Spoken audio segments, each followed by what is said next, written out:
बिस्मिल्लाहिर्रहमानिर्रहीम। अस्सलाम वालेकुम नादरीन, आप यूट्यूब चैनल देख रहे हैं, मैं इमरान ख़ान हूँ। नादरीन, फ़ील्ड मार्शल ने मुलाकात की है शिया उलमा इकराम से। इसके अंदर की ख़बर मैंने निकाली है और बड़ी इंटरेस्टिंग ख़बर है। 1 घंटे तक फ़ील्ड मार्शल साहब बोलते रहे और मौलवियों को बोलने का मौका ही नहीं मिला। पहले तो आप ये देख लें कि ये मौलवी कौन थे। ये वही सारे शिया मौलवी हैं जिनसे पहले मुलाकात की थी मोहसिन नकवी ने, और इन्हें दरबारी मौलवियों के तौर पर देखा जाता है। कुछ मौलवियों को बुलाने की बड़ी कोशिश की गई, जो उलमा इकराम हैं अहले तशी, बड़ी कोशिश की गई कि वो किसी तरह आएँ और आकर मुलाकात करें। मैं उनके नाम इसलिए नहीं लूँगा कि उनके लिए पाकिस्तान में बहुत मुश्किलात पैदा हो जाएंगी। पहले ही उनके लिए बहुत मुश्किल है और बड़ा दबाव उन पर डाला गया कि वो आर्मी चीफ़ को मुलाकात करने के लिए आएँ, लेकिन वो उलमा इकराम नहीं आए। उनमें जो 2 उलमा इकराम हैं उनका ताल्लुक़ गिलगित बल्तिस्तान से है। एक बड़े आलिम दीन है, उनका ताल्लुक़ पारा चनार से है, जिन्हें पूरी कोशिश के बावजूद नहीं लाया जा सका आर्मी चीफ से मिलवाने के लिए। जबकि वादतुल मुस्लिमीन, ये मजलिस वादतुल मुस्लिमीन एक बड़ी जमात है और इसके बहुत सारे उलमा को रब्ता किया गया, लेकिन इसमें से भी कोई आलिम दीन आर्मी चीफ से मिलने के लिए नहीं आया। तो रह गए बाकी वही आलिम दीन जो ताहिर अशरफी टाइप के हैं या दरबारी टाइप के जो मुल्ला होते हैं, वो रह गए। अब ये मौलवी पहुँचे, देखिए एस्टेब्लिशमेंट को पसंद भी इसी तरह के मौलवी हैं। वो चांद देखने वाले मौलवी नहीं होते, इस टाइप के मौलवी एस्टेब्लिशमेंट को पसंद है। अभी वो भी वहाँ पे एक मजाक उड़ रहा है कि चांद देखने के लिए 15 बड़े मौलवी इकट्ठे हुए, रोयते हलाल कमेटी, कि जनाब चांद निकला या नहीं निकला। ये तो फैसला हुकूमत करती है कि उन्होंने ईद किस दिन करनी है। हुकूमत की अपनी सवाबदीद होती है, तो हुकूमत पहले ही मौलवियों को नॉर्मली बता देती है, जो मुझे समझ है इसकी। तो वो मौलवी आए, चांद चूंद देख के चले गए। बाद में जो जर्नलिस्ट वहाँ पर मौजूद थे उन्होंने उसके अंदर देखा, जाके कैमरा में जो वो दूरबीन लगाई हुई थी उसके अंदर देखा, तो उन्होंने इंकशाफ किया जी ये तो दूरबीन ही उल्टी लगी हुई है, यानी वो मामला ही सारा उल्टा हुआ है। और मौलवी यहाँ पे देखकर चले गए और किसी एक मौलवी ने भी नहीं कहा कि जनाब इसको कुछ सीधा विदा करें। बहरहाल अब वो उसकी तौजीह दी जा रही है कि जनाब ये ऐसे ही होती है। बहरहाल जैसे भी होती है, ये मौलवी इसी तरह के, और ऐसे ही उल्टी मशीनें देखने वाले मौलवी जो हैं वो एस्टेब्लिशमेंट को पसंद है इस किस्म के। ये वहाँ पर जो जर्नलिस्ट हैं उन्होंने ये कहा था, उन्होंने ये दावा किया कि ये मौलवी क्या देख कर गए हैं, और किसी ने इसके अंदर कोई शिकवा या कोई बातचीत भी नहीं की। बहरहाल ये जो मौलवी आए ये सारे के सारे अहले तशी थे जिनको इकट्ठा किया गया। एक तो फील्ड मार्शल आसिम मुनीर को ये ज़ेब नहीं देता, फ़ौज के अंदर कोई शिया सुन्नी वहाबी देवबंदी नहीं होना चाहिए, होता है लेकिन नहीं होना चाहिए, ये एक हकीकत है। लेकिन मिलिट्री क़यादत की सतह पर इससे गुरेज करना चाहिए। मिलना है तो उलमा इकराम से मिले, जिनाब हम शिया से अलहदा मिलेंगे। ये एक डिवाइड आप पैदा कर रहे हैं, एक तरह से आप बता रहे हैं कि ये फ़िरका, तो ये एक तरह से आप खुद डिवाइड पैदा कर रहे हैं, तकसीम पैदा कर रहे हैं। तो जनाब क्योंकि ईरान का मामला है तो इसलिए फिर शिया उलमा इकराम से मिलना पड़ गया। जब कभी किसी और मुल्क का मामला होगा तो फिर दूसरे उलमा इकराम से भी मिलना पड़ जाएगा। तो ये तकसीम खुद ही जाहिर कर रहे हैं। ISPR ने बहरहाल मौलवी वहाँ तो बोले नहीं ज़्यादा, जो मेरी इत्तला है उसके मुताबिक फील्ड मार्शल ही बोल कर गए और बड़े गुस्से में बोल कर गए। और लुब्बे लुबाब उनकी गुफ्तगू का ये है कि मुझे पाकिस्तान में तुम लोगों की तरफ से कोई टेंशन नहीं चाहिए, हम जो मर्ज़ी करें, बाहर दुनिया में जो मर्ज़ी होता रहे, यहाँ पाकिस्तान में कोई ड्रामा नहीं चाहिए। यानी इस किस्म का लुब्बे लुबाब जो है वो ये था। और मौलवियों को काफ़ी सख्त बातें सुननी पड़ी फील्ड मार्शल आसिम मुनीर साहब से। ISPR ने 5 मिनट और 9 सेकंड की एक वीडियो जारी की है इन मौलवियों की, कि और एक्चुअली तो ये नहीं है कि उन्होंने ऑफिशियली यूं करके जारी कर दी, लेकिन ये आई वहीं से है। उसी तकरीब के बाद मौलवी एक ही जगह पे बारी बारी बैठ रहे थे और वो जुमले बोल रहे थे, और उन जुमलों को काट छांट के एक 5 मिनट और 9 सेकंड की एक वीडियो जारी कर दी गई। वो वीडियो मैंने सारी देखी है। अब उस वीडियो को देखने के बाद ना मैं आपके सामने कुछ चीज़ रखूंगा, लेकिन पहले 2 अहम पॉइंट जो आसिम मुनीर साहब ने इस मुलाकात में बताए। एक तो उन्होंने बड़ा क्लियरली आसिम मुनीर साहब ने, फील्ड मार्शल ने कह दिया कि गिलगित बल्तिस्तान में जो नौजवान पकड़े गए हैं, जो एहतजाज करने वाले लोग पकड़े गए हैं, हालांकि वहाँ के जो मकामी अफराद हैं वो ये बताते हैं कि एहतजाज के अंदर जानबूझकर शरपसंद अनासिर शामिल करवाए गए जिनकी निशानदेही की गई, लेकिन उनको किसी ने नहीं पकड़ा। बाद में जो नौजवान पकड़े गए उनके बारे में लोग दावा करते हैं कि उनका कसूर नहीं है। बहरहाल वो तो पता चलेगा इन्वेस्टिगेशन में। लेकिन फील्ड मार्शल आसिम मुनीर ने ये अहले तशी मौलवियों को बता दिया कि इनका तो ट्रायल होगा मिलिट्री कोर्ट में, इनका ट्रायल करवाया जाएगा मिलिट्री कोर्ट में। ये बात उन्होंने क्लियर कर दी कि ट्रायल मिलिट्री कोर्ट में होगा इनका, जिनको पकड़ा है गिलगित बल्तिस्तान में, तो इसके बीच में कोई ना आए। बड़ी सख्त उन्होंने इसमें बातचीत की। दूसरा, फील्ड मार्शल ने कहा कि ईरान अपनी लड़ाई तो अच्छी लड़ रहा है, लेकिन हमारा सऊदी अरब के साथ एक दिफाई मुआहदा है और ईरान को सऊदी अरब के मामले में मोहतात रहना चाहिए और सऊदी अरब के साथ कोई मामला ईरान को नहीं करना चाहिए। और ये याद रखना चाहिए ईरान को कि हमारा सऊदी अरब के साथ एक दिफाई मुआहदा है। अगर सऊदी अरब ने हमें बुलाया या आवाज़ दी तो हमें पोजीशन लेनी पड़ेगी, यानी पाकिस्तान फिर सऊदी अरब के साथ खड़ा होगा, यानी आसान अल्फाज में पाकिस्तान सऊदी अरब के साथ लड़ जाएगा। अच्छा, फील्ड मार्शल चले गए, मौलवियों के बयान रिकॉर्ड हो रहे थे। अब वो जरा बयानात अगर मैंने सारे के सारे सुने तो इस सारे बयान के अंदर था क्या, जरा ये आप सुने, आपको पता चलेगा। ये दिन रात अहले बैत की कुर्बानियों का दर्स देते हैं। ये वो मौलवी हैं जो दिन रात कुर्बानी का दर्स देते हैं, करबला के वाक़यात सुनाते हैं। ये वो मौलवी हैं जो मिंबर पे बैठ के मज़हब का और कुर्बानी का चूरन देते हैं कौम को। और जब अब इनकी अपनी बारी आई तो इनकी हालत ये थी कि इन मौलवियों ने वहाँ पे ना इसराइल की मजम्मत की, पूरे स्टेटमेंट में आप देख लें कहीं नहीं है, ना इन मौलवियों ने कहीं पे अमेरिका की मजम्मत की, पूरे स्टेटमेंट में कहीं नहीं है। ईरान पर किसी हमले की मजम्मत नहीं की गई, पूरे स्टेटमेंट में कहीं नहीं है। बोर्ड ऑफ पीस में पाकिस्तान क्यों गया, इस बारे में इन्होंने कुछ पूछा नहीं, कोई बात नहीं की। गज़ा में पाकिस्तान ने जो फ़ौज भेजने की अर्ज़ी भेजी अमेरिका को, उसके ऊपर इन्होंने कोई बात नहीं की। ईरान में मासूम बच्चियों की शहादत हुई, उसके ऊपर इन लोगों ने कोई बात नहीं की। ईरानी लीडर आयतुल्ला खामनाई, उनकी शहादत के ऊपर इन मौलवियों ने कोई लफ्ज़ नहीं बोला। जो दीगर लीडर मारे जा रहे हैं ईरान के अंदर, उसके ऊपर इन्होंने कोई तज़किरा नहीं किया। मस्जिद अक्सा के जो बंद दरवाजे हैं उनका कोई जिक्र नहीं किया। फ़लस्तीन और गज़ा का इन्होंने नाम तक नहीं लिया। और ये भी नहीं पूछा कि डोनाल्ड ट्रंप को अमन का नोबेल इनाम आप किस खुशी में दे रहे हैं। यानी ये मौलवियों की हालत है। दिन रात मिंबर के ऊपर बैठ के कुर्बानी देंगे, वाक़या करबला हमें ये सिखाता है, ये सारा दिन यही करते हैं ना, ये मौलवी कौम को यही बताते हैं। तो अब आप ये देख लें कि इनकी अपनी हालत क्या है कि इनसे वहाँ पे एक लफ्ज़ नहीं बोला गया। लफ्ज़ फ़लस्तीन, लफ्ज़ इसराइल, लफ्ज़ अमेरिका इनसे बोला ही नहीं गया। बच्चियों के कत्ल तक के ऊपर इन्होंने बात नहीं की। इनसे बेहतर तो वो यूरोपीय ममालिक में रहने वाले गैर मुस्लिम हैं जो इस्लाम को जानते भी नहीं हैं, लेकिन वो इंसानियत के नाते मजम्मत तो कर रहे हैं, इंसानियत के नाते सच तो बोल रहे हैं, वो जुल्म को जुल्म कहने की जुर्रत तो कर रहे हैं। इन मौलवियों में तो इतनी सी जुर्रत नहीं थी। इनकी शक्लें ज़रा आप याद रखिएगा कि इन्होंने वहाँ पे सिर्फ जाके तारीफ़ें की हैं फील्ड मार्शल की, फ़ौज की, और अफ़गानिस्तान के ख़िलाफ़ बात की है, फितनतुल हिंदुस्तान, फितनतुल खवारिज और इन चीज़ों के बारे में इन्होंने बात की है। लेकिन जो असल मसला है इस वक्त पाकिस्तान का और दुनिया का सबसे बड़ा, उस पर इन्होंने बात नहीं की।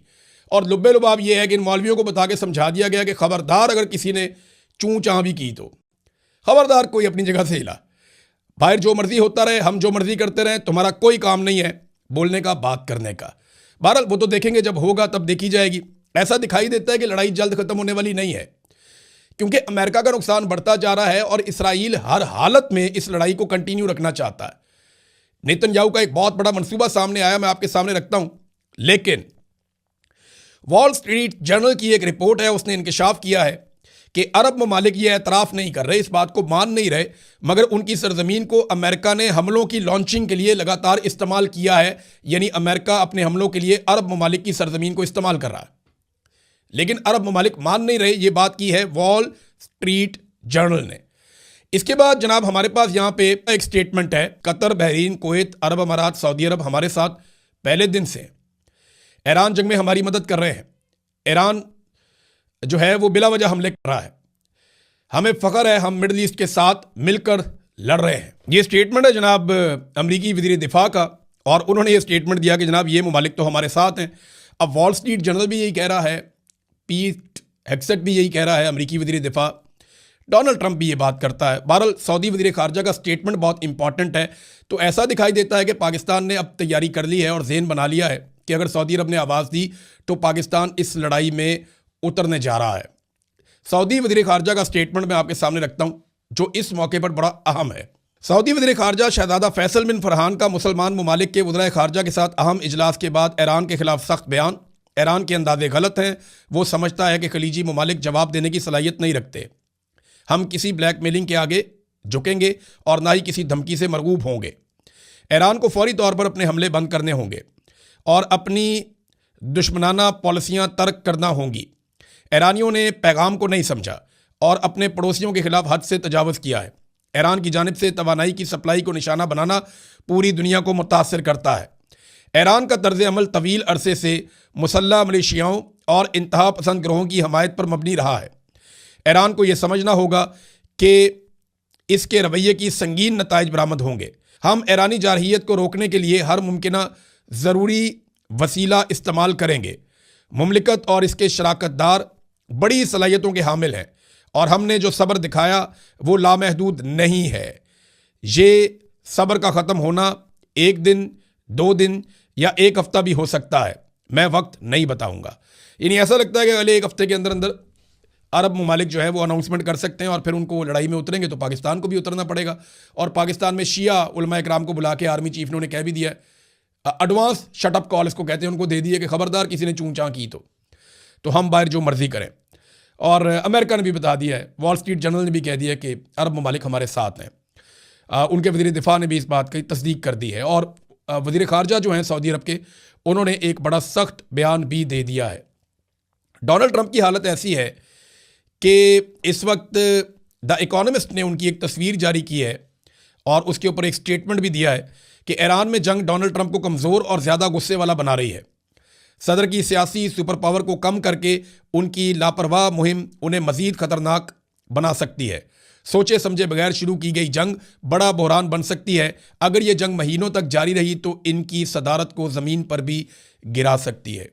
ये जनाब सदर ट्रंप के बारे में द इकोनॉमिस्ट ने लिखा। इनकी ज़रा तस्वीर देखें आप कि सदर ट्रंप ने सर के ऊपर एक टोपी पहनी हुई है जंगी और उसके ऊपर गोलियां उनकी आंखों के ऊपर आई हुई हैं। यानी ताकत के अलावा डोनाल्ड ट्रंप को अभी कुछ भी नहीं सूझ रहा। अब नाज़रीन आ जाए उस बड़े मंसूबे की तरफ जिसकी मैं बात करना चाह रहा था, लेकिन उससे पहले ट्रंप के गुस्से का रीज़न क्या है। यहाँ ब्लूमबर्ग की एक रिपोर्ट है कि ईरान के खिलाफ जंग में अब तक अमेरिका के 16 जंगी जहाज़ जो हैं वो तबाह हो चुके हैं। 16 जंगी तैयारे, ये बहुत बड़ा नुकसान है। हमने इंडिया के 6 गिराए थे, डोनाल्ड ट्रंप ने बढ़ा के 11 तक पहुंचा दिए थे।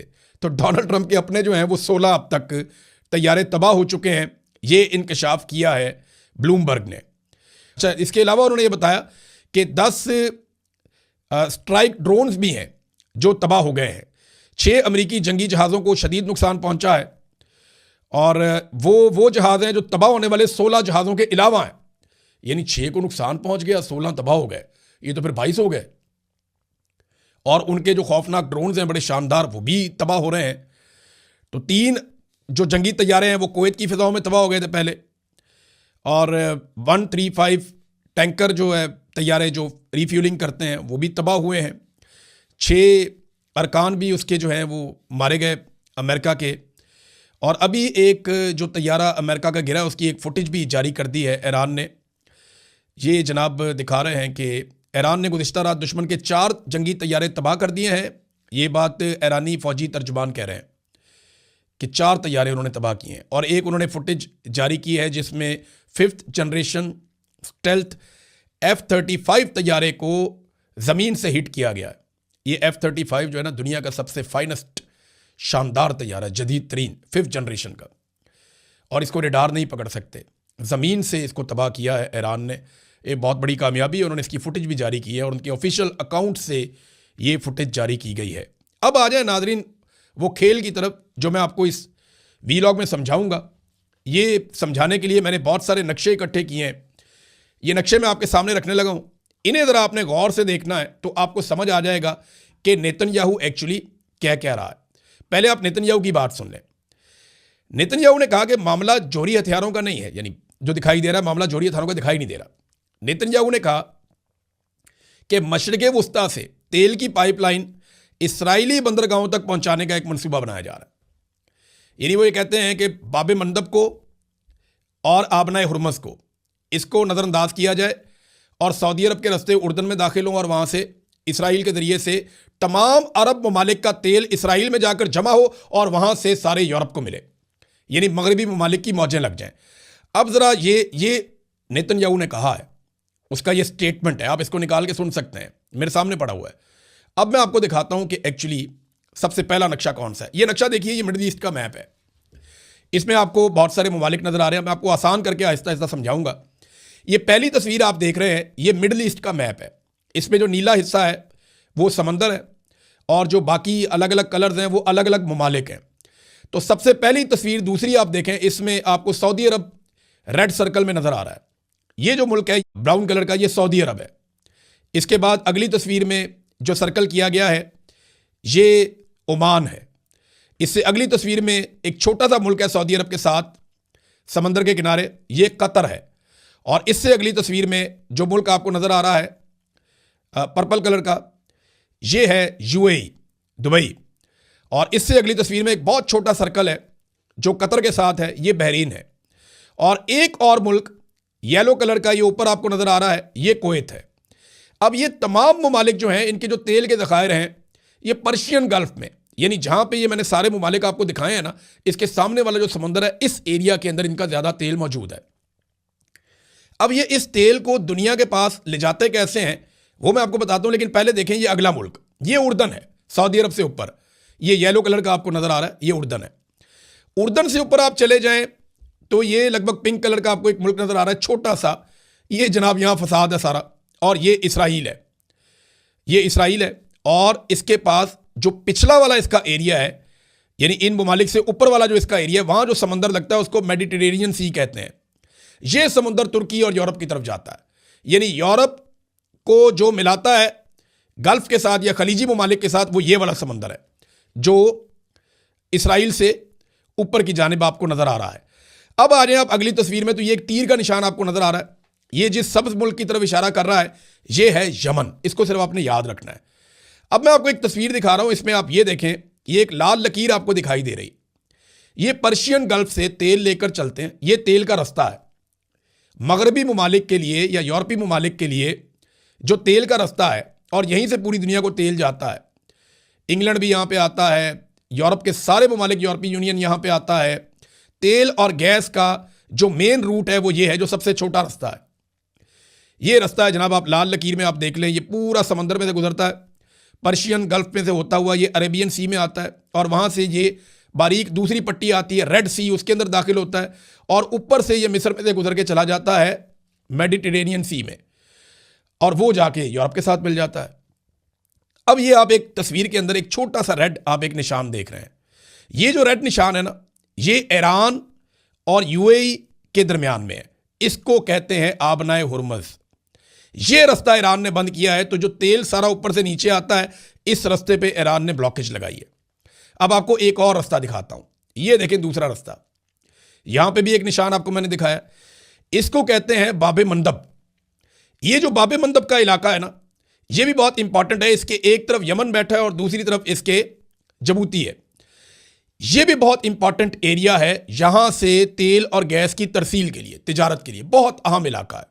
दिन रात यहां से जहाज गुजरते हैं, तो इसलिए यमन का ये एरिया हमेशा से फसाद की जड़ रहा।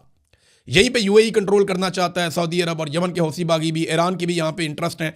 तो ये बहुत इंपॉर्टेंट है बाबे मंदब।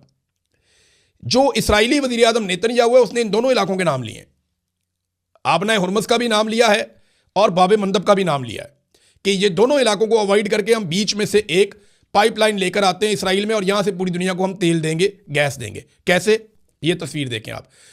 अगली तस्वीर में आपको एक और इलाका दिखा रहा हूं, ये सब्ज रंग का एक मुल्क है, इसको कहते हैं मिस्र, इजिप्ट।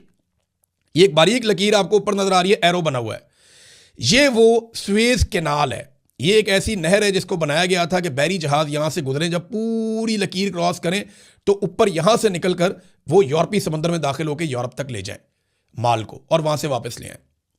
इसको कहते हैं नहर सुएज। ये भी आपने देख लिया। अब ये मैंने आपको दोबारा वो रूट आपको दिखा रहा हूं इस तस्वीर में, कि ये वो पूरा रूट है। इसमें तीन इंपॉर्टेंट जगह हैं, एक आबनाए हुर्मुज़, एक बाबे मंदब और एक सुएज कैनाल, सुएज की नहर। इन तीनों जगहों पे मुसलमान ममालिक बैठे हुए हैं। इसराइल चाहता है कि उनको अवॉइड कर लिया जाए, तो कैसे होगा ये देखें। अब आपको एक और तस्वीर दिखा रहा हूं, यहां पे ये सारे डॉट्स बने हुए हैं। ये डॉट्स मैंने इसलिए बनाए हैं कि आपको पता चले कि ये वाला एरिया इस्तेमाल करता है पाकिस्तान, इंडिया, चाइना, बाकी ममालिक जो नीचे वाले हैं, उनका जो फ्यूल है या गैस है वो यहां से जाती है इस इलाके में से। तो इस इलाके को अवॉइड करना चाह रहा है, बाबे मंदब को, आबनाए हुर्मुज़ को और सुएज कैनाल को अवॉइड करना चाह रहा है, ज़ाया करना चाह रहा है नेतन्याहू। और वो क्या चाह रहा है, ये आप तस्वीर देखिए। ये सऊदी अरब से एक पाइपलाइन जा रही है रेड कलर की, ये उर्दन के बीच में से गुजरती है और इसराइल तक पहुंच जाती है और इसके आगे शुरू हो जाता है मेडिटेरेनियन सी कि जनाब ये आप पाइपलाइन बिछाएं, इसराइल हिफाजत करेगा तेल की और हमारे पास से आगे सारी दुनिया तेल लेकर जाए। और इसीलिए गाज़ा बहुत इंपॉर्टेंट है क्योंकि समंदर वाला किनारा जो है वो गाज़ा है और वहीं पे सारी डेवलपमेंट करना चाह रहे हैं। यही तो मॉडल है जो पेश किया था डोनाल्ड ट्रंप के दामाद जेरेड कुशनर ने। अब आप आगे आए, इस पाइपलाइन के साथ मुख्तलिफ ममालिक की पाइपलाइन जोड़ी जाएगी, ये मनसूबा बताया। कुवैत की, बहरीन की, कतर की, यूएई की, ओमान की सारी और सऊदी अरब की पाइपलाइन सारी इकट्ठी करके ये सारा जो तेल है इसको इकट्ठा पहुंचाया जाए कहां पे? इसराइल में, और वहां से तेल को एक्सपोर्ट किया जाए मगरबी ममालिक को। तो ये जो नीचे वाले ममालिक हैं इनका क्या बनेगा? इनका कोई पूछने वाला नहीं होगा। ये एशियाई ममालिक को खुद ये बात सोचनी पड़ेगी। ये है वो बड़ा मंसूबा जिसके ऊपर काम किया जा रहा है। मैंने आपको आसान करके पूरे मैप में समझा दिया कि एक्चुअली उनके दिमाग में क्या चल रहा है। इस पे फर्दर हम बात करते रहेंगे। और हाँ, जाते जाते बहुत सारे दुनिया के इलाकों में मुसलमान आज ईद मना रहे हैं, उन सबको मेरी तरफ से बहुत ईद मुबारक। और जिनकी ईद एक दिन के बाद है उनको दोबारा ईद मुबारक कह देंगे। तो अब तक के लिए इतना ही। अपना ख्याल रखिएगा, अपने इस चैनल का भी। अल्लाह हाफ़िज़।